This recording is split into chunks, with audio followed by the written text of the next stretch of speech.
Malegaon blast case में आए ऐतिहासिक फैसले के बाद इसी मामले से जुड़ा एक सनसनीखेज खुलासा हुआ है जिसे सुनकर आपके होश उड़ जाएंगे। जी हां, महाराष्ट्र के मालेगांव में 29 सितंबर 2008 में हुए विस्फोट मामले की जांच करने वाले एटीएस के एक पूर्व पुलिस ऑफिसर ने दावा किया है कि उन पर आरएसएस प्रमुख मोहन भागवत को गिरफ्तार करने का दबाव बनाया गया था। जी हां, पूरी षड्यंत्र रची गई थी। बिल्कुल सही सुना आपने।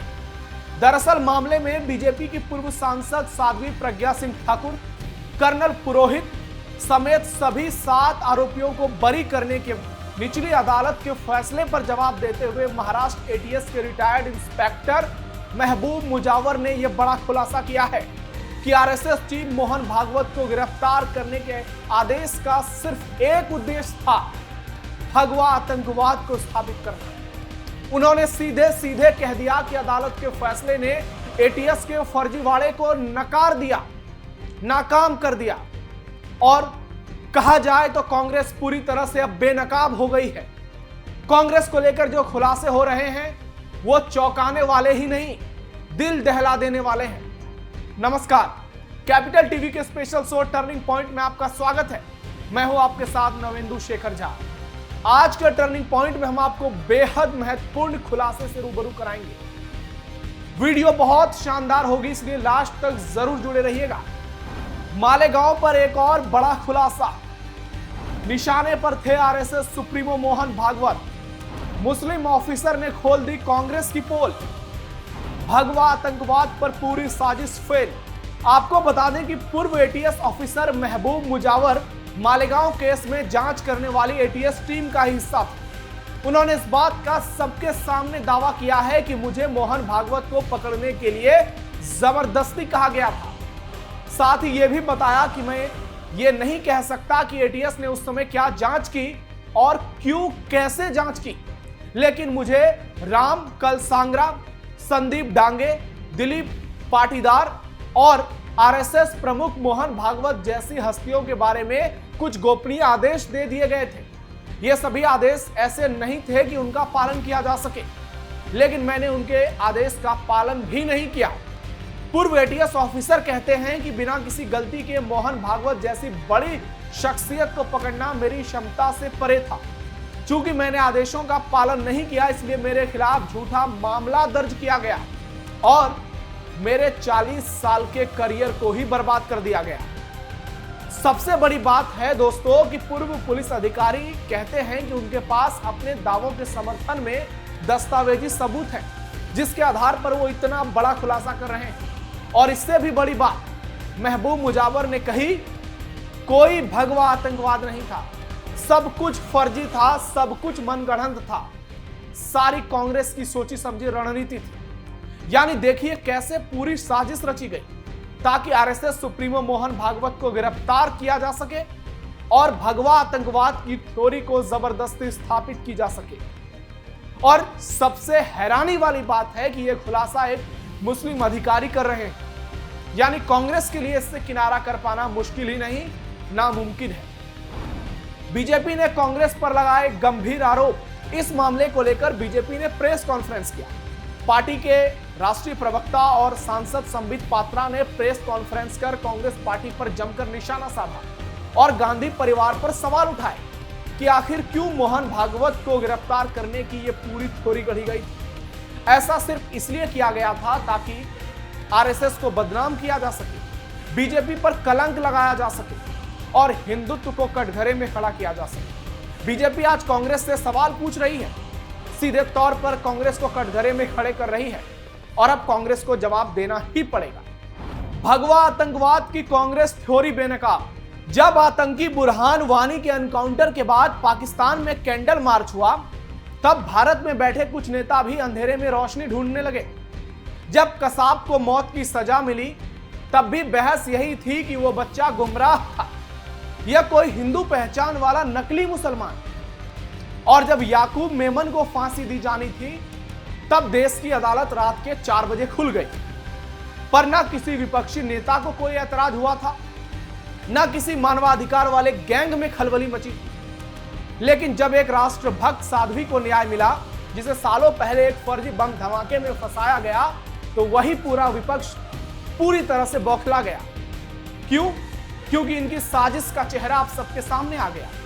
असल में यह सिर्फ एक महिला को फंसाने की साजिश नहीं थी, यह हिंदू आस्था, भारत की परंपरा और बहुसंख्यक समाज को आतंकवाद से जोड़ने की सबसे खतरनाक साजिश थी। राहुल गांधी से लेकर तेजस्वी यादव तक, ममता बनर्जी से लेकर अखिलेश यादव तक, इन नेताओं ने बार बार साध्वी प्रज्ञा सिंह ठाकुर को आतंकी बताया, सिर्फ इसलिए क्योंकि वह भगवा पहनती थी, क्योंकि वह भारत माता की जय के नारे लगाती थी। पहलगाम हमले पर वाड्राइन के पति कहते हैं कि पहलगाम में हिंदुओं पर हमला इसलिए किया गया क्योंकि आतंकवादियों को लगता है कि भारत में मुसलमानों के साथ दुर्व्यवहार हो रहा है। कैसी दोगली वाली बात कर रहे हैं रॉबर्ट वाड्रा। सोचिए क्या मानसिकता है इन कांग्रेसियों की देश और हिंदुत्व के प्रति। अब सवाल यह है कि क्या इन नेताओं की मंशा सिर्फ वोट बैंक थी? क्या वे सच में चाहते थे कि देश की मूल पहचान को मिटाकर तुष्टीकरण की सियासत से सत्ता पाई जाए? आज देश पूछ रहा है कि अगर अजमल कसाब जिंदा पकड़ा नहीं गया होता तो क्या ये लोग उसे भी हिंदू आतंकवादी साबित नहीं करते? क्या ये वही गिरोह है जो पगड़ी और तिलक देखकर गुनाह गिनता है, लेकिन बम, AK-47 और जैश लश्कर के नाम पर यह मौन हो जाता है? भारत का विपक्ष एक एक गहरी साजिश की तरह जो देश की इस जड़ों को खोखला करना चाहता है। साध्वी प्रज्ञा सिंह ठाकुर, कर्नल पुरोहित, मेजर उपाध्याय और तमाम जो सो कॉल्ड आरोपी बनाए गए थे, उन्हें जो न्याय मिली है वो सिर्फ इंसाफ की जीत नहीं है, यह उस षड्यंत्र की हार है जो भारत को भीतर से तोड़ने की पूरी प्लानिंग कर चुका था। क्या था पूरा मालेगांव ब्लास्ट केस? चलिए एक बार आपको शॉर्ट में यह कहानी बताते हैं। 29 सितंबर 2008 को महाराष्ट्र के मालेगांव में एक भयंकर विस्फोट हुआ था। इस धमाके में 6 लोगों की जान गई और 100 से ज्यादा घायल हो गए थे, जिसमें साजिश के तहत 7 लोगों को दोषी बनाया गया था और भगवा आतंकवाद की थ्योरी गढ़ी गई थी, सैफरन टेरर।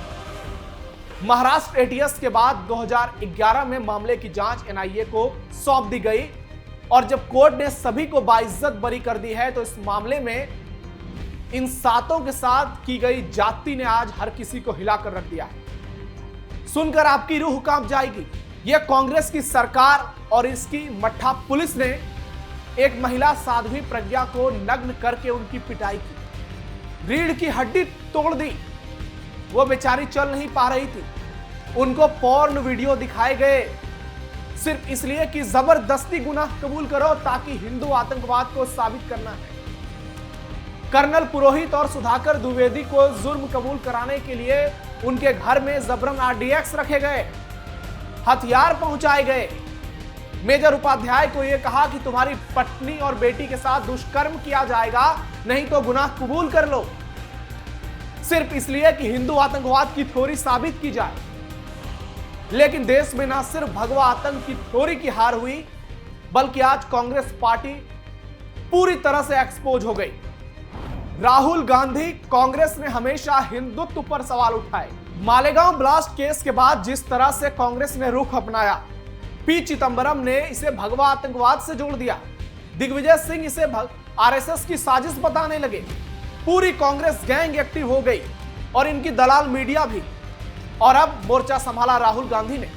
पिछले कुछ सालों से जिस तरह से हिंदुत्व को बदनाम करने की पूरी कोशिश की जा रही है कांग्रेस पार्टी की ओर से, वाकई में वो एक बड़ी साजिश का प्रॉपर हिस्सा नजर आता है। राहुल गांधी एक ऐसा नाम जिसने हमेशा हिंदुत्व को बदनाम किया, कभी हिंदुओं के साथ खड़े नहीं हुए।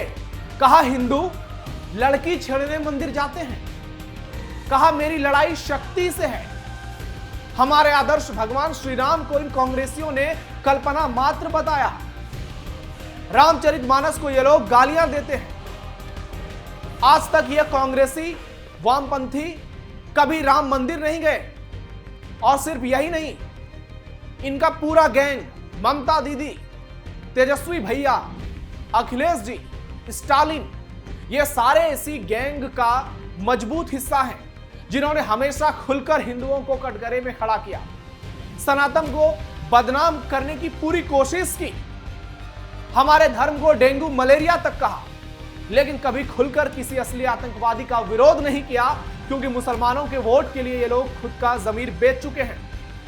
इनके नेताओं ने मुंबई हमले के आतंकी कसाब को हिंदू साबित करने की पूरी कोशिश की, जो आज फेल हो गई। इनके नेता और देश के पूर्व गृह मंत्री चिदंबरम ने भगवा आतंक कहकर हिंदुओं पर लांछन लगाया।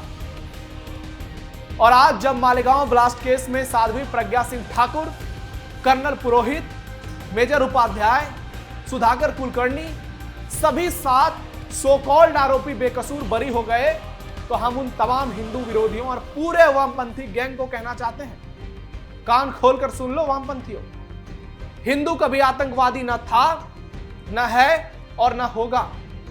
भगवा भारत की शान पहले भी था, आज भी है और हमेशा रहेगा। हिंदुत्व को बदनाम करने की जितनी कोशिश करनी है कर लो, लेकिन हिंदुत्व अटल है, अडिग है, और हिंदुत्व इतना मजबूत है कि मुगल सफल नहीं हो पाए, खिलजी सफल नहीं हो पाए, अंग्रेज सफल नहीं हो पाए, तो ये 2 कौड़ी के वामपंथी सोच वाले नेता क्या सफल हो पाएंगे? आपकी क्या सोच है? कमेंट बॉक्स में जरूर बताइएगा। आज के लिए टर्निंग पॉइंट में इतना ही। आप सावधान रहिए, अलर्ट रहिए, अपने आसपास पैनी नजर रखिए और इन नेताओं से बचने की पूरी कोशिश कीजिए। हमारे इस वीडियो को लाइक, शेयर कीजिए और चैनल को सब्सक्राइब जरूर कीजिए। फिलहाल के लिए धन्यवाद। जय हिंद।